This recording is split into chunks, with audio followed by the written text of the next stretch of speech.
자, 시청자 여러분 안녕하십니까? 뉴황세프의 요리교수입니다. 식당 그리고 술집 등이 모여있는 이태원. 사실 이태원의 식당이나 술집 거리가 살짝 한물 갔었습니다. 코로나를 거치면서 더 그런 분위기가 강했죠. 자, 그런데 코로나 해제 후에 이 할로윈을 맞아서 할로윈 축제는 이태원이다라고 한국 사람들의 머릿속에 크게 박혀있죠. 그건 과거에도 이태원에서 할로윈 때 각자가 자기 나름대로 이 귀신이나 괴물 복장, 즉 코스튬 플레이를 해가지고 활보하는 일들이 있었습니다. 그래서 이태원에서 하면 자연스러운데 그걸 홍대 앞이나 강남에서 하면 좀 어색했죠. 그러니까 적어도 할로윈에는 이태원이다. 이번 할로윈에 이태원에 많은 사람이 모일 거라는 것은 어느 정도는 예측이 되었습니다. 그러면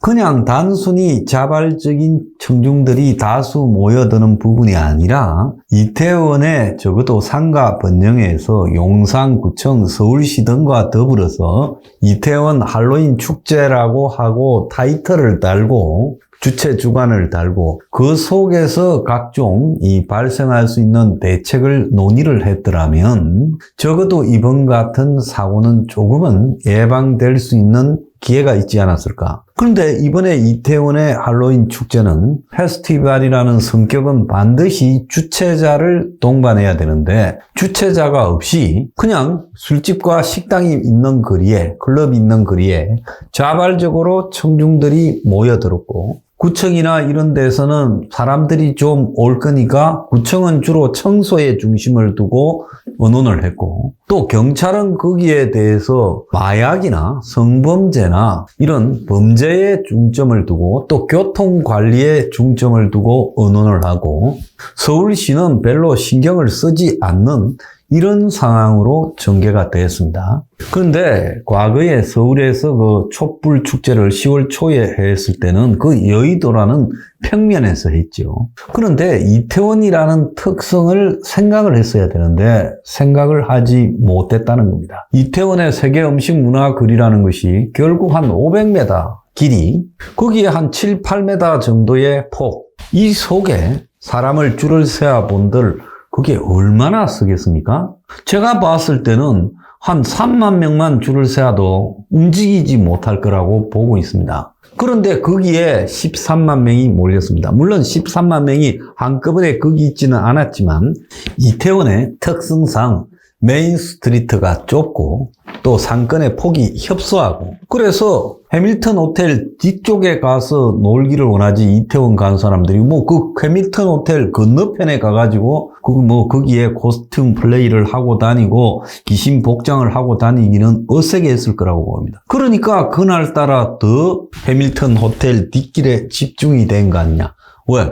사람이 그냥 엉뚱한 데 가서 귀신 복장하고 다니고 이러면 어색하잖아요. 어쨌거나 이번에 이 이태원 참사는요, 한국의 이미지에 엄청난 손실을 끼쳤습니다. 얼마 전에 인도네시아에서 축구장입니까? 거기서 사고가 나서 130명이 죽었다라는 보도를 봤을 때 속으로 저도 그랬습니다. 얼마나 미개한 나라면 저런 데서 무슨 중요한 게임도 아니고 저것끼리 축구하다가 130명이 죽냐. 자, 그런데 축구장에서는 유럽에서도 압사 사고가 종종 있었고 또 대부분의 압사 사고는 경기장에서 주로 일어나지 그냥 길거리에서 저렇게 대형 압사 사고가 난 것은 처음입니다. 자, 세계 압사 사고의 9위를 기록했다는데요. 사망자 수에서요. 그런데 그 대부분의 앞에 있는 압사 사고들은 경기장, 그래서 콘서트장에서 벌어진 것이고 거리에서 저런 압사를 할 수 있다는 것은 이번에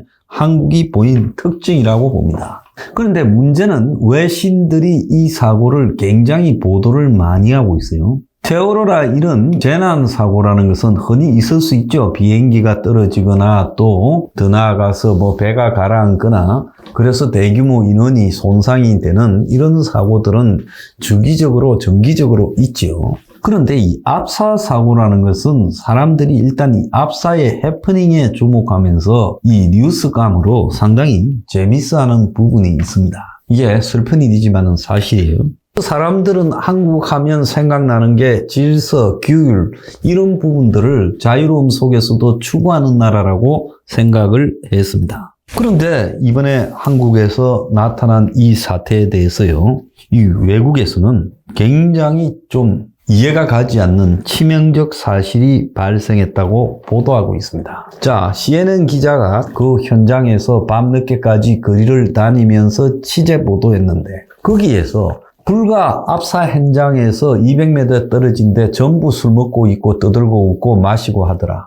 또 더 나아가서 클럽에는 새벽에 다 줄을 또 서 있더라. 그 압사 사고를 알면서 어떻게 그렇게 할 수 있느냐. 이 비극적 사고 앞에서. 그래서 상당히 이해가지 않는다라는 그런 기사를 타전을 했습니다. 또 외신에서 보도하는 내용이 국내의 여론을 규정짓는 방향으로 갈 가능성이 많다는 점에서요. 이것이 정치적으로도 윤 정권에 큰 영향을 미치게 될 거고 야당이 지금 뭐 큰 슬픔 앞에 좀 움츠리고 있지만 곧 이걸 가지고 세월호 때처럼 공격을 할 거라는 것은 명약관한 사실이라고 볼 수 있습니다. 자, 뉴욕타임즈는 홈페이지에 계속 속보창을 띄우고 실시간으로 보도하고 있고 미국의 이 TV 매체들도 실시간으로 이 사건을 보도를 하고 있습니다. 뉴욕타임즈는 한국의 최근 역사상에 유례없는 평화기에 가장 치명적인 사고가 나타났다. 장기간 홍보했던 행사였던 까닭에 인파 관리와 계획 등에 있어 의문이 제기된다라고 보도하고 있습니다. 자, 워싱턴 포스트, 월스트리트 저널, CNN, BBC 같은 다른 주요 외신도 이 사건을 일면 톱으로 다루면서 속보창을 운영하고 있는데 이태원은 8년 전에 304명의 목숨을 앗아간 세월호 사태 이후 가장 큰 인명피해를 낸 사태다. 인도네시아 한 축구장에서 10월 1일 경찰이 체류탄을 군중에게 발사하면서 130명이 숨진 사건에 이어 한 달 내 2차례나 대규모 압사 사태가 아시아에서 일어났다라고 보도했어요. 월스트리트 저널은 할로윈을 앞두고 이태원에서 열린 행사가 코로나로 세계적인 유행이 2년간 계속된 이래 처음으로 대규모로 열렸고 영업시간 제한이나 실내 마스크 착용 업무 규제 등도 다 해제된 상태였다라고 보도를 했습니다.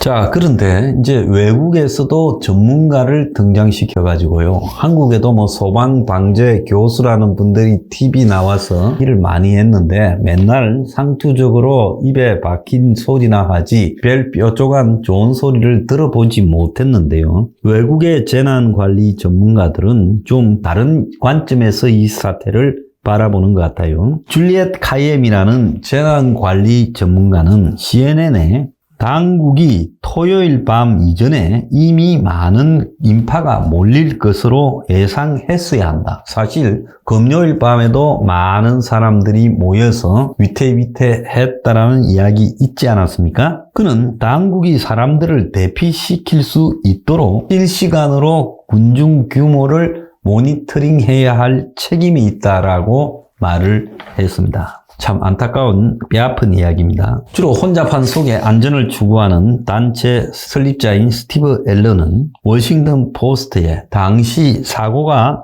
일어나기 전에 이태원 거리를 찍은 영상들을 검토한 뒤 인파 관리가 전혀 이루어지지 않았다라고 진단했습니다. 또 워싱턴 포스트는 이태원 관할 용산구청이 헬로윈 안전대책으로 코로나 예방, 식당 안전점검, 마약 단속 등에 대해서는 관심을 가졌는데 공공장소에서 대규모 모임을 규제하는 국가 정책에 대해서는 전혀 무지했다라고 언급을 합니다. 특히 축제 등 공식 행사에서는 세부 안전수칙이 필요하지만 대규모 인파가 비공식적으로 모일 것으로 예상되는 공공장소에서는 세부적 안전대책이 적용되지 않아 안전수칙이 모호하고 이걸 책임지는 명확한 기관이 없다라는 것에서 비극이 생겼다라고 말을 하며 이 비극은 국가와 지방기관 역할을 분담, 누가 책임을 져야 하는지에 대한 논쟁을 불러일으켰다는 거예요. 그래서 이것이 인파관리가 용산구청의 논의에서 빠져있고 이것이 경찰의 역할이냐 또 구청의 역할이냐 시청의 역할이냐에 대한 역할 분담이 되어 있지 않았다는 거죠. 이런 사태가 발생할 때 이렇게 인파가 많이 모일 줄 예측하지 못했다. 내지 과거에 그만한 인파 때는 문제가 없었다. 자꾸 이제 이렇게 되고 이것은 누가 밀었느냐 논쟁처럼 가게 되고 그 사람을 색출하겠다. 음모다. 이렇게 가는 과정으로 가면 이 사태는 실패를 거듭할 가능성이 보이는데 지금 좀 그렇게 돌아가는 방향도 있는 것 같다라고 느낍니다. 뉴욕 타임즈는 이태원 참사를 두고 한국의 최악의 평시 재난 중에 하나다. 번성하는 기술과 대중문화 강국인 한국의 이미지를 실추시켰다. 이 이미지 실추 효과가요. 한국이 외국에 어떻게 보이는가 하면 인도네시아나 인도나 방글라데시나 파키스탄처럼 보여질 거라는 겁니다. 자, 이태원을 관할하는 용산구는 사건 하루 전날 할로윈 데이 축제를 앞두고 긴급 대책회의를 열어 할로윈데이 안전이 최우선이라는 제목의 보도 자료까지 내었다라는 걸 외신이 보도하고 있어요. 그래서 뉴욕타임즈는 법으로 미리 당국에 신고해야 하는 정치 노동 집회와 달리 매번 할로윈에는 이태원에 많은 젊은이들이 모여서 크고 작은 행사를 개최할 때 제한이나 허가 없이 자유롭게 모여왔다는 거죠. 그러면 서울의 이 관리들이 토요일 밤에 할로윈을 맞이해서 조직되지 않은 청중들이 자발적으로 대규모로 모여들 상황에 전혀 대비하고 있지 않다가 허를 찔린 것이다라고 보도를 하고 있습니다. 군중 안전 전문가 대부분이요 비탈길이었다라는 것을 지적하고 대부분이 비탈길을 걷고 있어서 상황이 악화됐을 가능성이 있다라고 지적을 했습니다. 그러니까 이태원이라는 특성, 메인 스트리트가 좁고 길지 않은 길 그리고 그 사이사이에 영사진 비탈 좁은 골목이 있다라는 것을 의식하지 못했다는 거죠. 군중 안전 전문가 폴 워터 하이먼은 월스트리트 저널에 코로나 규제로 인해 억압되었던 해방되고자 하는 그런 욕구를 가진 수요가 대규모로 발생할 수 있다는 것을 고려했을 때 이태원에 예상보다 훨씬 많은 사람이 나타날 수 있을 것인지에 대해서 예상을 하지 못했다라고 진단을 했습니다. 법 집행 기관이 클럽 경비원처럼 골목길에 대한 접근을 관리해야 된다. 자, 미국에 보면 클럽마다 기도들이 있잖아요. 보안 전문가들이 철저하게 클럽 안에 들어가고 나오는 인원을 통제하는데 한국에서 이 법 집행 기관 즉 경찰이 그것을 했어야 한다. 아사히 신문은 동경올림픽 하계 경비 책임자인 요네무라 토시로와의 인터뷰를 통해 사람이 모이는 혼잡한 곳의 경비만큼 어려운 것이 없다. 사전에 좁은 장소를 특정하고 사람들이 움직일 만한 요소가 없는지 정보를 모아 미리 준비하는 수밖에 없다. 누군가는 행정 쪽에서 이태원의 특징을 갖다가 집약해서 발생할 수 있는 사태들을 고민을 했어야 된다. 이렇게 말을 하는 거죠. 많이 모인 사람들의 흐름이 갑자기 변할 수 있기 때문에 그럴수록 속수무책이다라고 말하고 한국 경찰은 사전에 군중이 갑자기 변화하는 요소에 대한 정보들이 없었을 걸로 보인다. 이렇게 말했어요. 산케이 신문은 서울을 대표하는 번화가 중 이태원을 뒤덮은 할로윈의 열광이 비명으로 바뀌었다. 3년 동안 외출을 못하다가 갑자기 이제 몰리면서 10만 이상이 한 곳에 몰려들었는데 행정당국이 통행 규제를 충분히 통제하지 못했다라고 말을 하고 전날에도 인파에 사람이 밀려 쓰러지는 사고가 목격된 정보가 인터넷에 올라왔는데 행정당국의 통제 규제 강화 등에 대해서 논의가 전혀 이루어지지 않고 현장 주변 경찰은 마약, 성범죄 감시만 했고 지방자치단체는 코로나 관련 청소 등 위주로 교통 규제에 대한 시각이 전혀 부족했다라는 겁니다. 일본 내부에서는 행정대책이 고령자 중심으로 책정되어 있어 청년 문화에 대한 시각이 미흡했다라는